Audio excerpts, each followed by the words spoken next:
আজ আপনাদের সঙ্গে শেয়ার করব ঈদ স্পেশাল বাসমতি চালের সাদা পোলাও রেসিপি। এই পোলাওটা খেতে এতটাই সুস্বাদু হয়, একবার তৈরি করে না খেলে কিন্তু আপনারা বুঝতেই পারবেন না। এই সাদা পোলাওটা রান্না করা কিন্তু খুবই সহজ, হাতে মাত্র 10 থেকে 15 মিনিট সময় থাকলে আপনারা রান্না করে নিতে পারবেন। আসসালামু আলাইকুম, সবাই কেমন আছেন? আশা করছি সকলে ভালো আছেন। আবারও একটা নতুন রেসিপি নিয়ে চলে আসলাম। তো অবশ্যই স্কিপ করবেন না, পুরো রেসিপি দেখে নেবেন। তো চলুন কথা না বাড়িয়ে রেসিপি শুরু করি। এখানে দেখুন একটা মিক্সিং বোল নিয়েছি, মিক্সিং বোলে নিয়ে নিচ্ছি 2 কাপ বাসমতি চাল। এই বাসমতি চাল দিয়ে রেসিপিটা করব, তাতে করে খেতে অনেক বেশি ভালো লাগে। তো এখানে আমি 500 গ্রাম মতো চাল নিয়েছি। এবার আমি চালের মধ্যে দিয়ে দিচ্ছি বেশ কিছুটা পরিমাণে পানি। চালগুলোকে খুব ভালোভাবে ধুয়ে নিতে হবে। তো চালগুলো আমি কয়েকবার পানি পাল্টে খুব সুন্দর করে ধুয়ে পরিষ্কার করে নেব।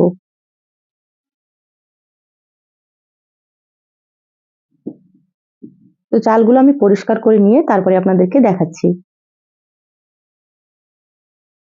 খুব ভালোভাবে ধুয়ে পরিষ্কার করে নিয়েছি কয়েকবার পানি পাল্টে। এবার আমি এখানে দিয়ে দিচ্ছি আবারও কিছুটা পরিমাণে পানি। চালগুলোকে ভিজিয়ে রাখতে হবে। এখানে একটু বেশি করে পানি দিয়ে দিলাম। এবার আমি চালগুলোকে 1 ঘন্টার জন্য ভিজিয়ে রাখবো। তো দেখুন 1 ঘন্টা পরে আমি ফিরে আসলাম। এভাবে স্ট্রেনারে নিয়ে নিচ্ছি, তাতে করে পানিটা ঝরে যাবে আর চালগুলো অনেকটাই ঝরঝরে হয়ে যাবে। আপনারা কিন্তু আগে থেকে অবশ্যই চালগুলোকে ভিজিয়ে রাখবেন, তাহলে ভাত রান্না করার পরে কিন্তু ভাতগুলো অনেকটাই বড় বড় হবে। আর ভিজিয়ে না রাখলে কিন্তু ভাতগুলো একটু ছোট ছোট হয়। চালগুলো সাইডে রেখে দিলাম। এবার গ্যাস অন করে কড়াই দিয়ে দিলাম। কড়াই দিয়ে দিলাম 1 টেবিল চামচ সয়াবিন তেল। আর এখানে দিয়ে দিচ্ছি 1 টেবিল চামচ মতো ঘি। এখানে ঘি আর সাদা তেল দিয়ে আমি তৈরি করছি, তাতে করে পোলাওটা খেতে অনেক বেশি ভালো লাগবে। আপনারা চাইলে এখানে শুধু ঘি দিয়েও তৈরি করে নিতে পারেন, কিন্তু এখানে শুধু সাদা তেল দিয়ে তৈরি করবেন না, তাহলে খেতে কিন্তু ভালো লাগবে না।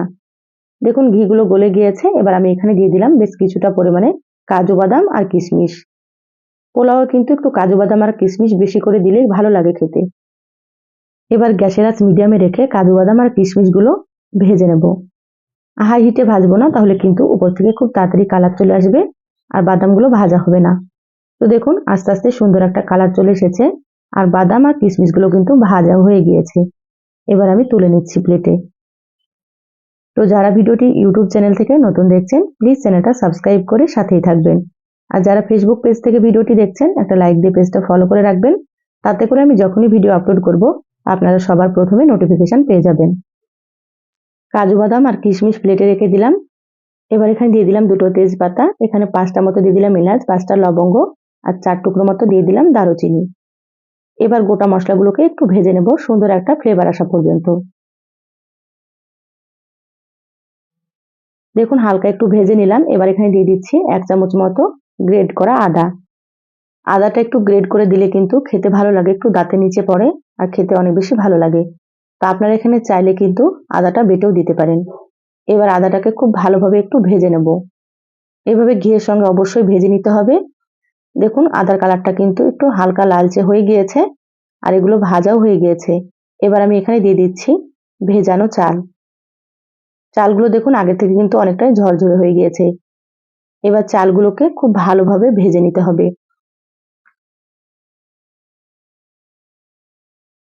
চালগুলো যত ভালোভাবে ভাজা হবে পোলাওটা কিন্তু তত বেশি ঝরঝরে তৈরি হবে।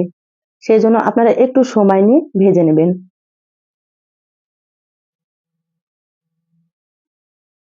আর আমার চ্যানেলে আরো অনেক রেসিপি আছে, চাইলে কিন্তু আপনারা রেসিপিগুলো দেখে নিতে পারেন। আমি সবসময় সহজ রেসিপি আপনাদের সঙ্গে শেয়ার করার চেষ্টা করি। আর রেসিপিগুলো খেতে কিন্তু ভীষণ ভালো লাগে।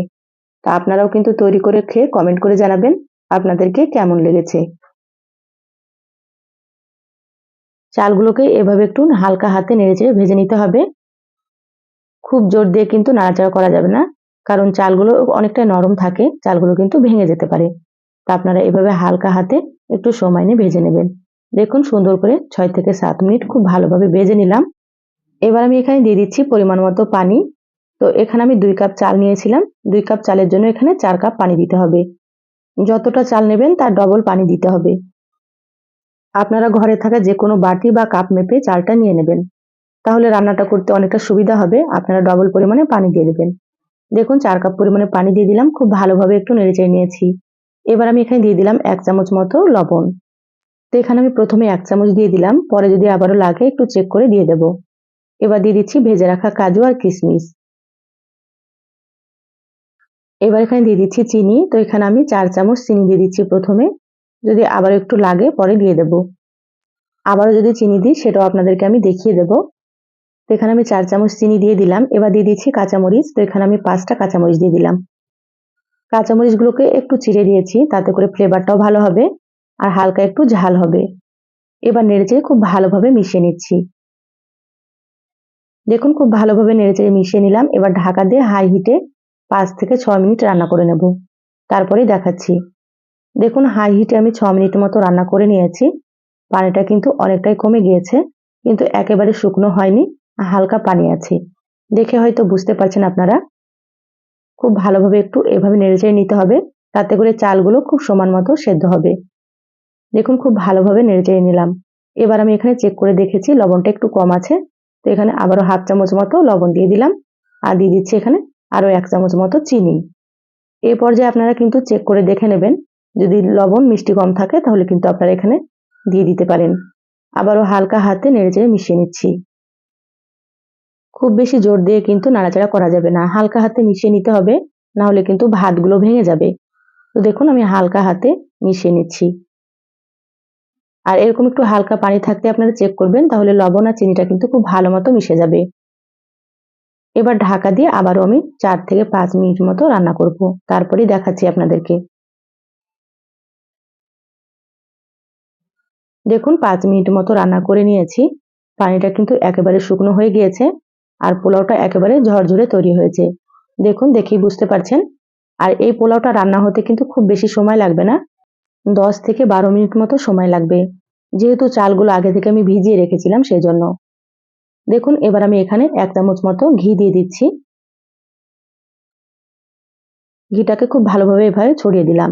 এবার গ্যাস বন্ধ করে দিয়ে ঢাকা দিয়ে রেখে দেবো 5 মিনিট, তারপরে আপনাদেরকে দেখাচ্ছি। দেখুন 5 মিনিট পর এই তো প্লেটে নিয়ে নিচ্ছি, আর কতটা ঝরঝরে হয়েছে আপনারা হয়তো দেখে বুঝতে পারছেন। আমার রেসিপিটা ফলো করে যদি আপনারা তৈরি করেন, আপনাদের পোলাওটাও কিন্তু এরকম ঝরঝরে তৈরি হবে। দেখুন প্লেটে সার্ভ করে নিয়েছি, আর দেখতে যতটা সুন্দর হয়েছে, মাশাআল্লাহ খেতেও কিন্তু অনেক বেশি মজা হয়। তো এইভাবে পোলাও তৈরি করে আপনারা যে কোনো মাংসের সঙ্গে খেতে পারেন। আপনারা ঈদের দিনে কিন্তু এই পোলাও রান্নাটা রাখতে পারেন, আর অতিথি আপ্যায়নেও কিন্তু দিতে পারেন। এইভাবে একবার যদি রান্না করে খাওয়ান তাহলে কিন্তু বারবার রান্না করতে বলবে, কারণ এতটাই সুন্দর হয় খেতে। তো সহজ রেসিপিটা আপনাদেরকে কেমন লাগলো চ্যানেলের কমেন্ট বক্সে কমেন্ট করে জানাবেন। ভালো লাগলে একটা লাইক দিয়ে ভিডিওটা অবশ্যই শেয়ার করে দিবেন।